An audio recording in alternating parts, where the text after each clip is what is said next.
I'm going to talk to you a little bit now about how to create different sounds for your guitar. There's a lot of things that factor into the sound. One thing is amplifiers and the way you set your amplifier. Now you might notice when you're listening to blues music, some guitar players have a heavy distortion sound. That's that gravelly, fuzzy sound. And then some have a more clean tone when they play, especially the older players will, when they're on acoustic especially, they didn't have any distortion. But these are things that you could work on with your amp. You could adjust your amp to have a more of a clean tone.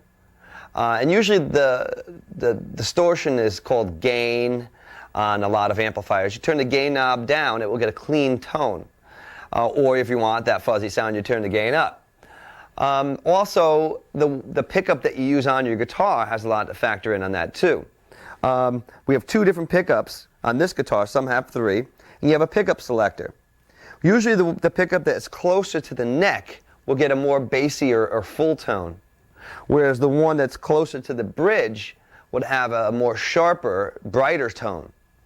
And they have also combinations where you can put more than one pickup together to get other options. Now, besides your amp and your guitar, there's also other things called stomp boxes or effects pedals. I have a couple here just to show you. But these are different things that you can use to create different tones with your guitar. We have the chorus pedal.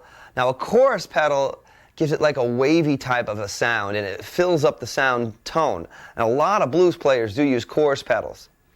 Now, on our support website, there is a tool on there that can let you hear the sounds of these pedals before you go to buy them, so you can hear what they're going to sound like when you have it set up to your rig.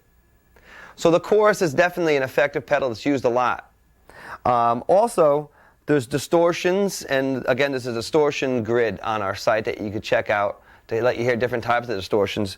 But one of the most common blues pedals is the blues overdrive pedal. All right, and this gives an amp that has some distortion, a more full distortion tone. And it helps you have the sustain on the notes a little longer.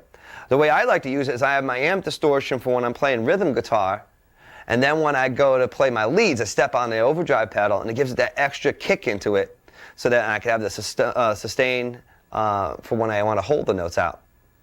So these are your different options that you have for creating your own killer blues tone.